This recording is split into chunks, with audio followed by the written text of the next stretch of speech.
Hi friends, welcome to our simple chill vibes. నా channel మీరు మొదటిసారి చూసినట్లయితే ప్లీజ్ సబ్స్క్రైబ్ చేయండి. అలాగే స్టోరీ నచ్చితే ప్లీజ్ లైక్స్ పెంచండి. అసలు ఈ మధ్య లైక్స్ చాలామంది తగ్గించేస్తున్నారు, ప్లీజ్ పెంచండి. ఇక స్టోరీలోకి వెళ్దాం. Story I want you part 82. తారా, సిగ్గుందా రణధీర్ నీకు? అసలు ఏమాత్రం చెప్పాను కదా నీకు, చెప్పి పంపించాను కదా నేను నీకు. నువ్వు దేనిలో డైరెక్ట్గా ఇన్వాల్వ్ అవ్వద్దు అని అన్నాను కదా. బ్రెయిన్ ఎక్కడ పెట్టావు? అసలు డోర్లోనే అడుగు పెడుతూ ఆవేశంగా అరుస్తూ వచ్చింది తారా. తారా హ్యాండ్ని పట్టుకుంటూ, నేను అలానే అనుకున్నాను, కానీ దాన్ని వాని పక్కనే చూడగానే అంటూ చెప్పడం ఇష్టం లేని రణధీర్కి, వదిలేతారా, దాన్ని ఎలా నా దగ్గరగా రప్పించుకోవాలో నాకు తెలుసు. ఇంతకీ వైభవ్ ఎక్కడా అని అడిగాడు రణధీర్. హూ, నీకన్నా నీ తమ్ముడు నయం.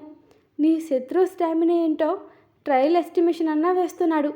నీలా డైరెక్ట్గా ఇన్వాల్వ్ అయ్యింది లేదు, హ్యాండ్ని డ్యామేజ్ చేసుకోలేదు కూడా. నీ మనుషులను కూడా వద్దని నువ్వెందుకు ఇన్వాల్వ్ అయ్యావు? వైభవ్ వస్తున్నాడు, చెన్నై వెళ్ళాడు. నీలా వాడు చేసే పని చెప్పడు. అనుకున్నదేంటో రెండో మనిషికి తెలియకుండా చేసుకుంటూ పోతాడు. నువ్వు చెప్పి చేస్తావు. ఆవేశం తప్ప ఆలోచన ఉండదు. వైభవ్ చెప్పాడు కదా అక్కడికి, నీకు వినాలి కదా నువ్వు. నీతో ఇదే వచ్చిన చిక్కు అంది తారా రణధీర్ పట్టుకున్న హ్యాండ్ని పక్కకు తప్పిస్తూ విసుగ్గా. తారా, ఎక్కువ మాట్లాడుతున్నావు. ఆద్య నా వైఫ్. నాతో డివోర్స్ తీసుకోకుండా అలా ఎలా వేరే వాడిని పెళ్లి చేసుకుంది? నా ఎదురుగా వాళ్ళు క్లోజ్గా రుద్ర ఆద్యను ముద్దు పెట్టేసుకోవడమే గుర్తుకు వచ్చేస్తుంటే పక్కన ఉన్న సిలైన్ స్టాండ్ని హ్యాండ్తో విసిరుగొట్టాడు రణధీర్. అదే ఈ ఆవేశంతోటే హాస్పిటల్ మీదకి వచ్చి పడ్డావు అంది తార కోపంగా. ఆ మాటకి ఈగో హర్ట్ అయిపోయిన రణధీర్ కాస్త ఆవేశంగా పైకి లేచిన అతను తారా చెంప మీద గట్టిగా కొట్టి ఆమె గొంతు పట్టుకుని వాల్కా నుంచి పైకి లేపేస్తూ, ఏయ్, ఉంటే ఉండు, లేదా పక్కకి పో. అంతేకాని నన్ను అనేంత చనువు తీసుకోకు. అయినా నాతో నా పక్క పంచుకుని పొడికిన నువ్వు నా మీద వాయిస్ రచ్చేస్తే ఊరుకుంటానని ఎలా అనుకున్నావు తారా? బీ ఇన్ ఎవర్ లిమిట్స్ తారా. ఒప్పుకుంటా, కానీ నిన్ను ముట్టుకుంటే పట్టుకుంటే నన్ను అనే రైట్స్ నేనేం నీకు ఇవ్వలేదు తారా. నీకే కాదు, కట్టుకున్న పెళ్ళానికి కూడా ఇవ్వలేదు నేను. ఇంకా నేను నీకు ఇస్తానని ఎలా అనుకున్నావు అంటూ తారా బ్రీతింగ్ ఆగిపోతుంటే విసుగ్గా వదిలాడు రణధీర్ ఆమెని. అవునా, సరే, నా సంగతి తర్వాత రణధీర్. వైభవ్ చెప్పాడు కదా మ్యారేజ్ సర్టిఫికేట్ తీసుకో అని. విన్నావా? లేదే. ఎక్కడికి పోతుంది అది? ఇక్కడే ఉంటుంది. ఆస్తి నీ పేరు మీద రాస్తే చాలు అని అన్నావు. ఇప్పుడు చూడు, మీ ఇద్దరికి ఒక్క పెళ్ళి అయినట్టు ఒక్క క్లూ కూడా లేకుండా చేశావు. ఫొటోస్ ఉన్నా అవి రాంగ్ అని ప్రూవ్ చేయడానికి పెద్ద కష్టం కూడా కాదు. నీ ఇష్టం వచ్చినట్టు నీకు ఎలా కావాలో అలా చేసుకో రణధీర్. ఇప్పటి వరకు నీతో ఉన్నాను, బట్ నాకు ఇప్పుడు అనిపిస్తుంది నేను నీకు బెడ్ రిలేషన్స్ తప్ప ఇంకేం కాదు అని. నీ ఒంటికి పట్టిన తిమ్మిరి నాతో లేకపోతే ఇంకో దాంతో తీర్చుకున్నావు కూడా. నన్ను పెళ్లి చేసుకోలేకపోయినా నువ్వు నన్ను లవ్ చేస్తున్నావు అన్న రీజన్తో నీతో కలిసి ఇప్పటి వరకు ఉన్నాను. కానీ నాకు అర్థమైపోయింది రణధీర్, నీకు దాని పిచ్చి ఎక్కింది. అందుకే దానికి పెళ్ళి అయింది అని తెలిసేసరికి మళ్ళీ ఆ ఆద్య మీద మోజు, మళ్ళీ దాన్ని అనుభవించాలన్న కోరిక మొదలైంది కదా నీకు. దాన్ని కూడా బాగానే వాడుకున్నాం కదా గతంలో, ఇంకా సరిపోలేదా అని అడుగుతున్న తారా చంప చెల్లుమనిపించేసరికి పక్కకి తూలిందామె. తనని కొట్టిన వైభవ్ని చూసింది. అతను తన మీద చెయ్యి చేసుకోవడం నచ్చలేదు తారాకి. కోపం బుస్సున పొంగింది ఆమెలో. తారా ఈగో దారుణంగా హర్ట్ అయింది. కానీ వైభవ్ కళ్ళలో ఉన్న ఎరుపు జీర చూసి ఆమెకు మాట రాలేదు. ఇందుకైనా తారా నేను నిన్ను ముంబై నుంచి ఇక్కడికి రమ్మంది? వాణ్ణి చూసుకుంటావు అనే కదా అంతేకాని నీ మాటలతో వాణ్ణి డౌన్ చేస్తావు అని కాదు. పో ఇక్కడి నుంచి అని కామ్గా అన్నాడు వైభవ్ స్మూర్తి వాయిస్తో. ఓ, మీ అన్నా తమ్ములకి యూజ్ అండ్ త్రో అలవాటే కదా. చూడు Randheer, I love you, but నీకు పెళ్ళైన ఆద్య కంటే నేనంటే ఎక్కువ అన్నావని నీకోసం నా వాళ్ళని కాదు అనుకుని వచ్చాను కదా. బుద్ధి బాగా చెప్పావు, కానీ నువ్వు కూడా తెలుసుకో, తెలియాలి కదా నీకు కూడా అంటున్న తారాని వైభవ్ స్టాప్ అన్నాడు సీరియస్గా. రెక్లెస్గా వైభవ్ని చూస్తూ నవ్వి రణధీర్ వైపు తిరిగిన తార కాస్త కళ్ళు తెరువు రణధీర్. ఒకరు చెప్పిందే గుడ్డిగా నమ్మేసి చెప్పింది చెప్పినట్టు చేసుకుంటా గుడ్డిగా వెళ్ళిపోవడం కాదు. వేకప్. నీ వల్ల ఎవరు నష్టపోయారో తెలుసుకో. అఫ్కోర్స్ ఇప్పుడు నువ్వు తెలుసుకున్నా సరే పెద్దగా యూజ్ ఏం ఉండదనుకో. ఇంతకు మించి నేనేం చెప్పను, ఎందుకంటే నేనేం చెప్పినా నువ్వు వినో స్టేజ్లో అస్సలు లేవు. అట్లీస్ట్ నేను చెప్పిందైనా విను.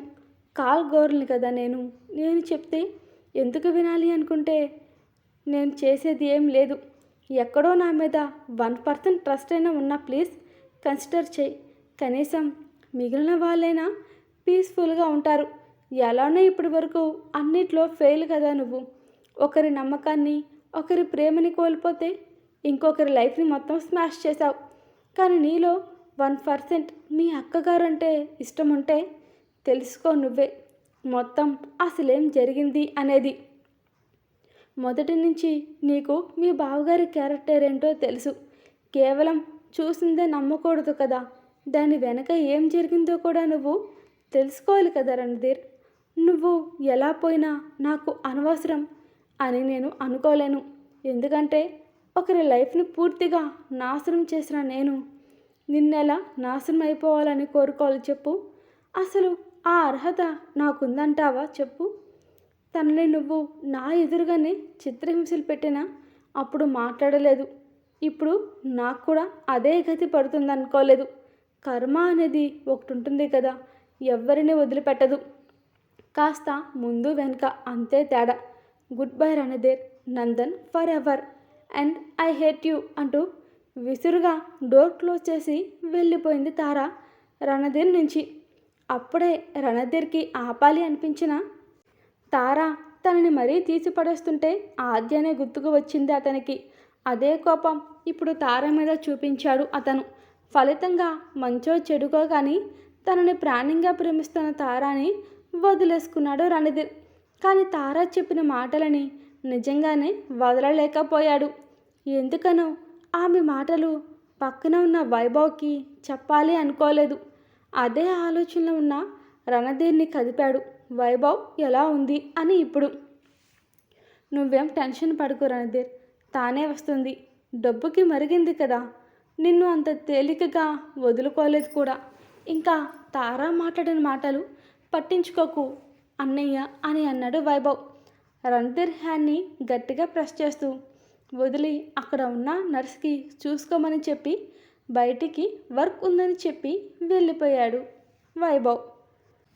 అదే టైంలో డీజేలోంచి వస్తున్న సాంగ్స్కి ఆద్య రుద్ర చుట్టూ మూన్ గోలా తిరుగుతుంటే మనుషులు తాగితే ఇన్నర్లు ఏముందో బయటికి రాదా అని రుద్ర చిన్నగా నవ్వుతుంటే రుద్ర హెడ్ మీద చిన్నగా ముట్టిన ఆద్య రుద్ర లుక్స్కి అతని బుగ్గల మీద గట్టిగా లగేస్తూ చిన్నగా హమ్ చేస్తుంది. రుద్ర మాత్రం ఆద్యని అప్ అండ్ డౌన్ లుక్ వేస్తుంటే ఆద్య రుద్ర లిప్స్ మీద కిస్ చేయడానికి ముందుకు వచ్చేస్తుంటే తన హ్యాండ్ని అడ్డుపెట్టిన రుద్ర, మొత్తం వదిలితే ఏడ్చి చేస్తావు. ఇంతమంది మధ్యలో నువ్వు నన్ను అది కూడా కిస్ చేస్తే వదిలే అని రుద్ర దూరం జరుగుతుంటే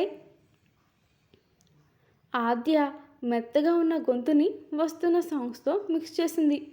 ఓయ్ కిస్ మీ పెదాల్ని రౌండ్గా చుట్టి అతని మీదకి ఫ్లయింగ్ కిస్ ఇచ్చేస్తూ తన పెదాల్ని తన ఫింగర్స్తోనే తడుముకుంది ఆద్య. రుద్ర కళ్ళు ఆద్య బిహేవియర్ని చూసి పిచ్చి ఎక్కినట్టు పోతున్నట్టుంది అతనికి ఆమె పద్ధతికి.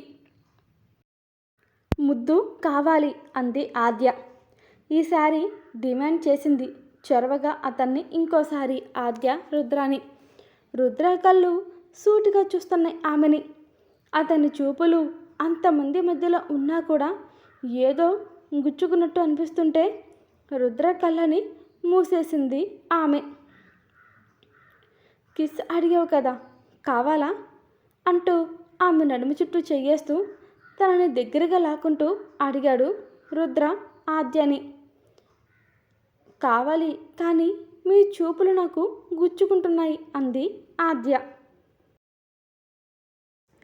ఇంతలో రుద్ర అది నా తప్పెలా అవుతుంది అని అడిగాడు ఆద్యాన్ని చూస్తూ. మీదే, ఏం కాదా అంది రుద్ర హార్ట్ పైన చూపుడు వేలుతో పొడుస్తూ. ఆద్య అడిగింది అతన్ని. కాదు, అస్సలు కాదు, నన్నిలా ప్రవోక్ చేస్తున్న తప్పు నీది అన్నాడు రుద్ర. దీంతో ఆద్య ఆ అంటూ నోరు తెరిచింది. రుద్ర సమాధానానికి షల్ వి గో అంటూ ఆద్య చేతిని పట్టుకున్నాడు రుద్ర.